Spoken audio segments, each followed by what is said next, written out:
17% की ग्रोथ यहां पर भी हमने आते हुए देखी है। एक्सपोर्ट के साथ साथ असेट कंपनी के जो कि 50,000 करोड़ रुपए के आसपास है 2002 में, अब रफली 15 लाख करोड़ रुपए के आसपास पहुंच चुके हैं। 19% की ग्रोथ यहां पर भी हमने आते हुए देखी है। और असेट के साथ साथ अगर नेटवर्थ की बात की जाए तो नेटवर्थ में भी एक भारी इजाफा है। 28,000 करोड़ रुपए के आसपास की नेटवर्थ अब करीब करीब 6.5 लाख करोड़ तक पहुंच चुकी है, यानी कि 17% की CAGR यहां पर भी हमने आते हुए देखी है। तो एक बड़ा आंकड़ों में फेरबदल, एक बड़ा उछाल देखा है। 17.5 लाख करोड़ ये वेल्थ में इजाफा हुआ है पिछले 20 सालों में, यानी करीब करीब 87,000 करोड़ का वेल्थ में इजाफा हर साल होता हुआ देखा है हमने रिलायंस के निवेशकों के लिए। तो इस तरह की मिरेकुलस वेल्थ जो है वो क्रिएट हुई है। 2006, 2009 और 2016 तीन बड़े वेंचर्स, रिलायंस रिटेल 2006 में, 2009 में ENP कारोबार और 2016 में रिलायंस जियो। तो इस तरह के मेगा केपेक्स, नए सेक्टर्स में एक्सपेंशन और एक बड़ा विस्तार कंपनी की तरफ से होता हुआ दिखाई पड़ा। रिफाइनिंग और पेट्रोकेम कारोबार की जो आय है उसमें करीब करीब कई गुना की एक बढ़त होते हुए देखी हमने इस ड्यूरेशन के अंदर। 2002 में जहां एक रिफाइनरी थी, 2009 तक आते आते रिफाइनरी, एक और रिफाइनरी का एडिशन और उसके अलावा बड़ी केपेक्स जो है कंपनी ने की। रिफाइनरी क्षमता में करीब करीब दोगुने की बढ़त हमने होते हुए देखी है। जामनगर दुनिया का सबसे बड़ा रिफाइनिंग कैंपस, एक मेगा इंजीनियरिंग मार्वल और दुनिया की सबसे बड़ी रिफाइनिंग कैंपस के तौर पर शुमार होता हुआ दिखाई पड़ता है। इसके अलावा रिलायंस फाउंडेशन 2010 में नीता अंबानी के नेतृत्व में रिलायंस फाउंडेशन की शुरुआत हुई और इस फाउंडेशन के जरिए 6.5 करोड़ लोगों की मदद अब तक की जा चुकी है। ना केवल इसकी मदद ग्रामीण सशक्तिकरण को लेकर, न्यूट्रिशन को लेकर, शिक्षा को लेकर, खेल को लेकर अलग अलग क्षेत्रों में इसने कामकाज किया और रिलायंस फाउंडेशन CSR में सबसे आगे शुमार होते हुए दिखाई पड़ रही है। इतना ही नहीं, आप रिलायंस की टेलीकॉम क्रांति भी देखिए। एक समय पर जहां 500 रुपए पर GB के आसपास का आंकड़ा होता था डेटा का, वो आज करीब करीब 12 रुपए पर GB के आसपास पहुंचता हुआ दिखाई पड़ा। तो एक बड़ा टेलीकॉम रेवोल्यूशन जो कि रिलायंस की तरफ से आता हुआ दिखाई पड़ा। 2016 में जहां पर देश की रैंकिंग 150वें पायदान पर थी, 2018 तक आते आते वो पहले पायदान पर पहुंचते हुए दिखाई पड़ रही है। दुनिया की सबसे बड़ी टेलीकॉम मार्केट के तौर पर शुमार हो चुका है भारत। तो मेट्रो के साथ साथ ना केवल आपका टेलीकॉम बिजनेस बल्कि रिटेल बिजनेस भी छोटे शहरों में पहुंचता हुआ दिखाई पड़ रहा है और दुनिया का हर जाना माना ब्रांड जो है वो अब रिलायंस रिटेल के साथ हर छोटे बड़े शहरों के अंदर मौजूद होता हुआ दिखाई पड़ रहा है। तो इस तरह का एक मेगा केपेक्स पिछले 20 सालों के अंदर, एक मेगा ग्रोथ पिछले 20 सालों के अंदर हमने देखी है। अच्छा नीरज जी, एक इंटरेस्टिंग है, सारे आंकड़े तो खैर फिनोमिनल हैं, आई पॉपिंग आंकड़े हैं, वो तो खैर हम चर्चा करते ही रहते हैं। एक पता नहीं कितने लोगों को पता है कि जो इंडिया का बिगेस्ट मैंगो एक्सपोर्टर है वो भी रिलायंस है। वो जामनगर में उनका जो वो मैंग्रोव है और वो, मैं घर कभी गया नहीं हूँ, मैं होपफुली एक जाने का मौका मिलेगा। वो जो मैंगो का साइज़ बताते हैं अपेरेंटली काफ़ी बड़ा था, उसका कलर भी नॉर्मल मैंगो से अलग होता है और 100% एक्सपोर्ट क्वालिटी का। हाँ। बहुत ही क्वालिटी का जो डजन्स में बिकता है। हाँ। ये वो वाला आम है जो किलो में नहीं, 1000-1200 रुपए डजन के प्राइसेस शुरू होते हैं इसके। तो इस तरीके की जर्नी है। हमारे साथ जियोजीत फाइनेंशियल के गौरांग शाह भी हैं।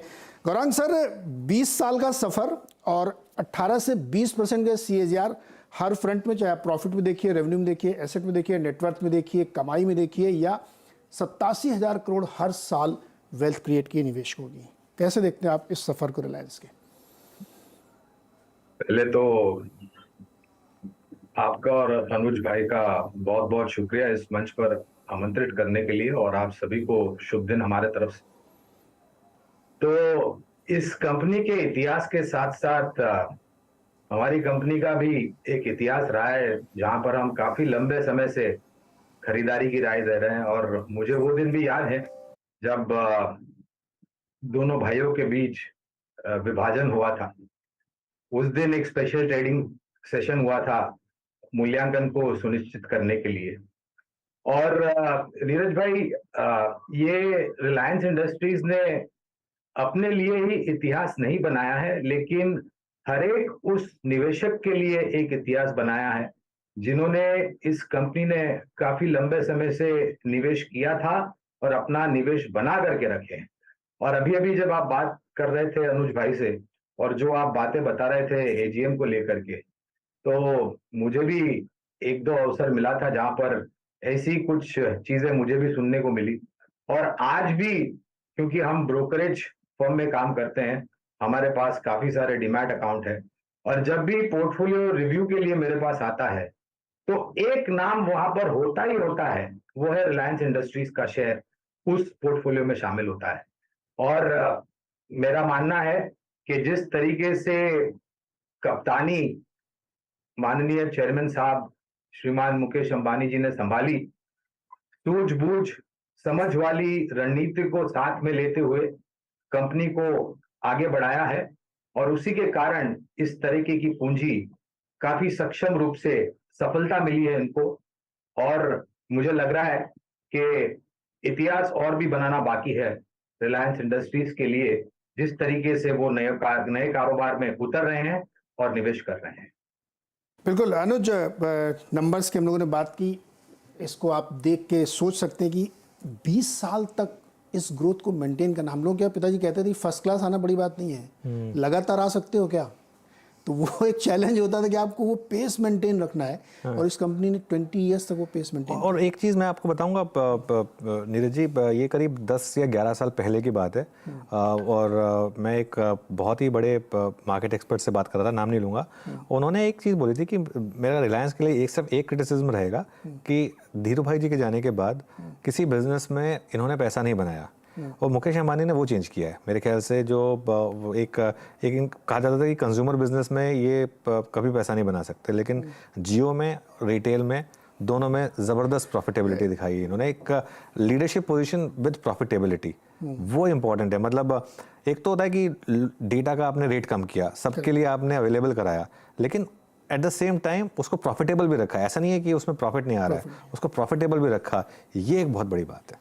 बिल्कुल सही कहा आपने कि B2B से B2C में आना एक बहुत बड़ा चैलेंज था रिलायंस इंडस्ट्रीज के लिए, कि उस चैलेंज को उन्होंने न सिर्फ बीट किया है, मोर देन बीट किया, मतलब आप एक्सपेक्टेशंस से ज़्यादा करके दिखाया है।